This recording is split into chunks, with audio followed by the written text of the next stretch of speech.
Hello, everyone. Welcome to the Queers of Time podcast. I'm Matt. I'm James. I'm Kenny. And I'm Kat. And this is a podcast to talk about all the gay stuff in the Wheel of Time. Because we're gay and we like the Wheel of Time.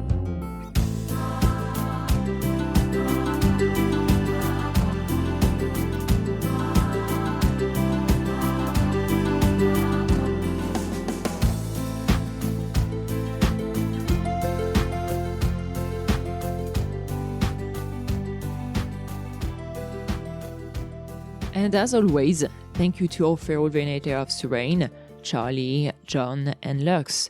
And also to our lovely Patreons and everyone who sent us nice messages over the years. We love making this podcast, but you're one of the reasons why we are continuing this adventure, so thank you very much. On another note, something pretty incredible happened to us last week. I still can't really believe it. As a Quiz of Time, we had the opportunity to interview Rafe Judkins, the showrunner of the Wheel of Time TV show on Amazon Prime Video. It was really awesome. We were super excited. Coming up with questions was kind of a process and a lot of fun. We were a bit nervous. Rafe was very sweet and is an amazing person. We had a lovely time chatting with him. Anyway, without further ado, here's our Quiz of Time interview with Rafe Judkins. No, I'm so excited to get to talk to you guys. Well, we are so excited to talk to you. I mean, it's we're just a little gay, and we always love talking to, queer Wheel of Time related issues and fun facts and stuff. So. Me too. I am also a queer of time. Just to get things started, the Wheel of Time resonates with a lot of queer readers for a lot of different reasons. As a gay man, kind of what resonates with you when you read the Wheel of Time? I mean, I think I've been talking about this a lot today, is that for me, I love fantasy books. I read all of them. I read Lord of the Rings with my dad. He would page through it to my brother and I when we were kids. But there was something about the Wheel of Time when I read it where I felt like I could see myself in the pages for the first time in a different way than I ever could before. And, even though some of the queer relationships in the books are more, subdued or wink, wink, nod, nod, they're there. Those relationships are there. And to me, they read like big billboards like, oh my God, Moraine is a lesbian and she loves the Amerlin seat. It reads like a billboard to you when you're a queer kid growing up. And so for me, it's always been really important to try to find a way to bring those stories to life in the show as well, and to bring a multiplicity of them to life in the show, because I think that's one of the things that honestly the books did extraordinarily well for the time that they came out. And, I think we should be trying to do extraordinarily well for the time that we come out too. And so, that's always been something that I and the other writers have viewed as a really important aspect of our job. Very nice. Thank you. Yeah, and in a similar way, regarding the book, so we're talking about queer relationships here, but our understanding of gender has also evolved a lot since the books were written. And how do you balance what we know about gender now with the binary nature of gender in the books? And do non-binary people actually have a place in your Wheel of Time, at least? Yeah, I think that they do, because I feel like that there is one thing that's really interesting about the Wheel of Time books is that they do explore so many different kinds of cultures around the world and different approaches to women and men and gender that you aren't used to seeing and that are different and surprising. And so I do think one thing we've kind of consciously tried to do on the show that is different from the books is break down the gender binary that exists in such a hard way in the books, and sort of find a way to use everything that's in the books, but talk about it in a way too that feels more authentic to our experience of the world today. I think there's an interesting scene in season 3 where Moraine and Rand talk about the one power, and in the books, there's Saidin and Saidar, which exist in the show as well, and they talk about she asks how you can hold so much of it. Like, if you submit yourself to it, won't it just watch you away? And he says, don't submit to it. I don't know if the White Tower knows everything about Saidin and Saidar. I don't know if they know everything about this thing called the One Power.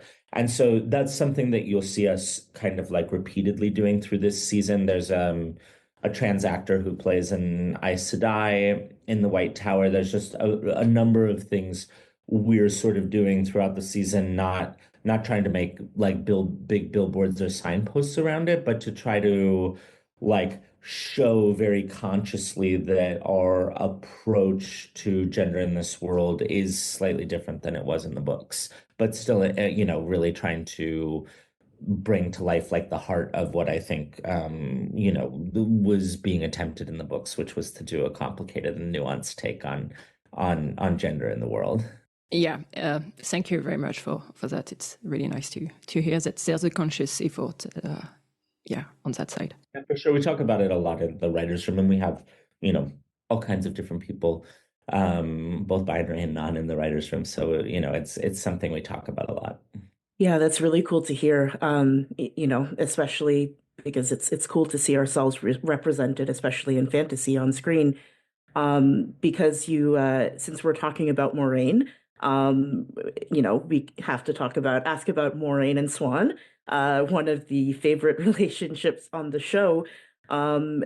Just, I guess, kind of going back, how did you make the decision to bring their sort of relationship to the forefront in the show? And what can we expect to see from them in season 3? Because they left season 2 in kind of a precarious situation, let's say. Yes. I think Moraine and Swan from the beginning of the show, that was like something that was very important to me to do, is bring that relationship to life. Because when I was a kid and read it, I was like, oh my God, these lesbians, and they're like central to the entire plot of the thing, and like they're everything. And she's the Amyrlin Seed, and like, and they love each other. This is crazy that this exists. I guess some people read the books and didn't think they were lesbians, but it's pretty clear that they are.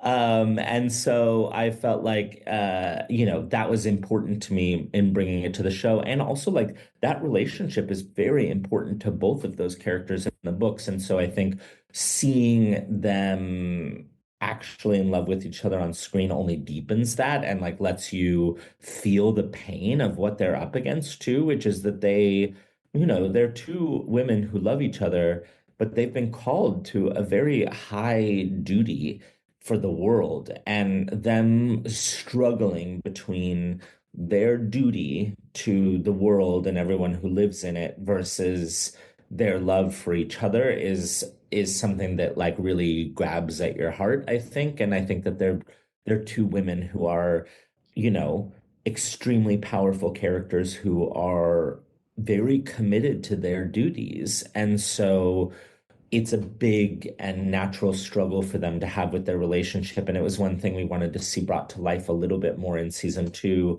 And something that Rosamund and Sophie had asked for as well was just trying to see where they conflict with each other, where, these women are on very different paths in some way, even though they're supposed to be united in their path. And so how might they come up against each other in conflict? And I think season 3 sort of, it continues to play along those themes of what have happened to them in the past, and like can their love survive their duty?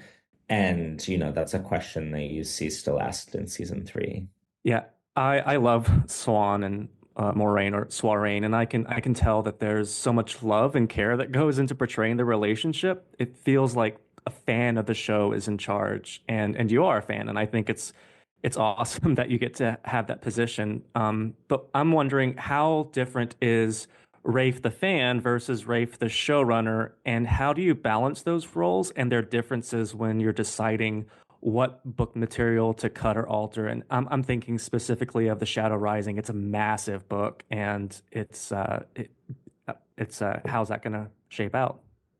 It's huge because there's things, like, I'm a fan of the books. I love them. Everyone who's a fan of the books, I think these books are very unique, and that the fandom understands that this piece of them is unique, and that like people have very different favorite pieces of them. There are people who like flipped over every Egwene chapter to get to Perrin chapters, and then people who flipped over every Perrin chapter to get to Egwene chapters, or at least flicked forward to see how much farther they had to go.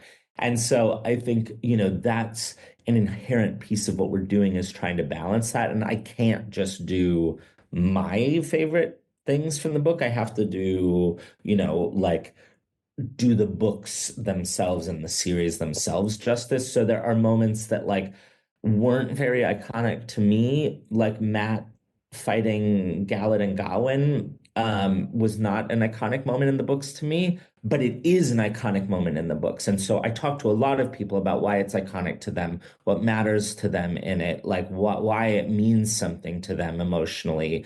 And then and it's about this kid from the Two Rivers sort of like giving the middle finger to the upper class in a way. And so we really tried to achieve that when we brought the scene to life and like set it in our show with our characters and how they're doing it, but try to give it the same emotional takeaway that made people love it in the book. So, so I try to do that for the scenes that I didn't connect to as much, but I know are very important.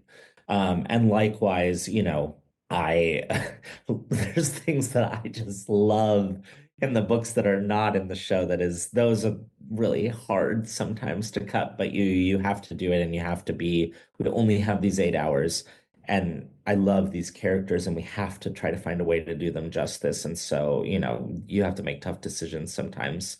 And I'm lucky I have a lot of other amazing writers around me. Like Justine Gilmer is, the voice of Moraine and Swan, and puts so much of herself into those scenes. And like so much of their relationship comes from her and her beautiful writing. So, a lot of writers on the show, put themselves into these characters and these scenes too.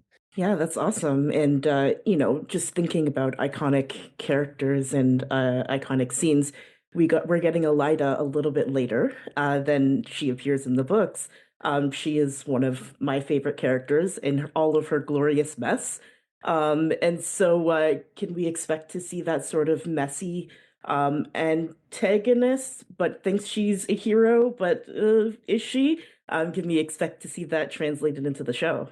Yeah, I mean, we got Showra to play her. So that we're gonna do messy and fun and big, and Elida's gonna be all the things that people loved about her in the books and all the things that people hated about her in the books. I mean, Showra she just has a field day with this character. I'm so excited for people to see what she does with her.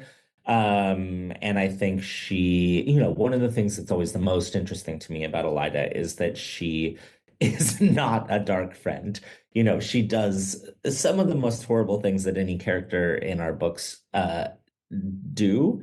And she does them thinking that she's doing the right thing. And I think that makes her extremely interesting. And so we've put a lot of that into the season too. Hopefully the audience will be able to take away that this is a woman who believes she's in the right, even when she's doing just the craziest shit. No, that's awesome.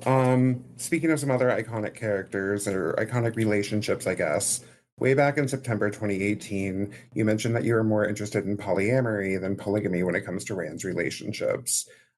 We've recently gotten a still of Elaine and Avienda looking at each other, smirking, sharing a drink. I guess my question is like, dare we hope? I would say hope. Okay, awesome. I am happy with that answer. Tune in tomorrow. I think you will see your hopes realized tomorrow. Oh, we are definitely tuning in tomorrow.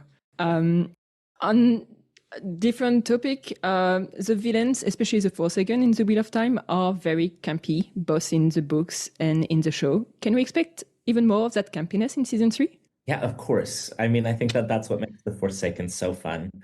But I do think one of the things we do try to do with them as well is find emotional grounding for them. Even Ishamael and Lanfear in season 2, it's always important to us that you kind of like understand where they're coming from. Even Moghedien, who's sort of like the most psychotic of them, you understand, and Laia Costa brings in her performance why she does not like being called weak, and you understand that insecurity in her. And I think you see it writ large with Laia's performance on screen too, So you get all the camp of the Forsaken, which is what we know and love, but I do think in season 3 you also get to understand a little bit more of their emotional underpinnings too, and their relationships with each other, which I think are fascinating.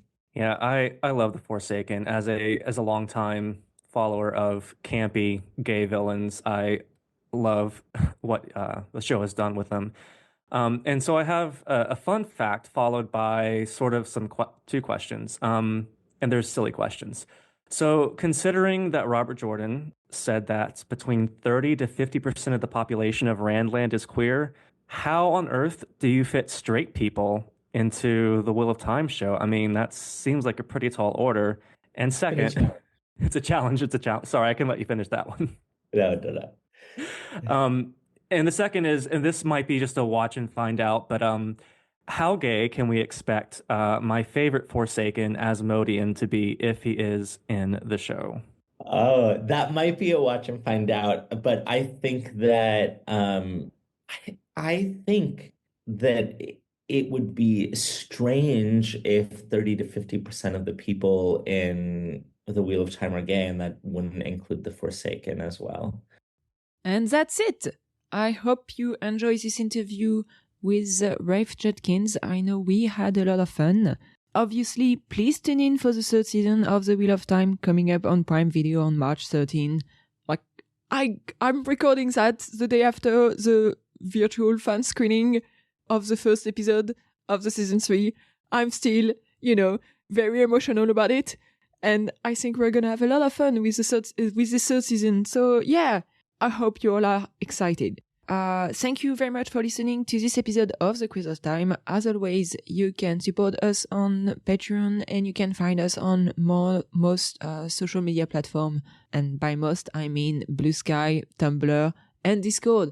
Join our Discord so we can be gay and happy during this 3rd season of The Wheel of Time. And yes, see you next time. Bye.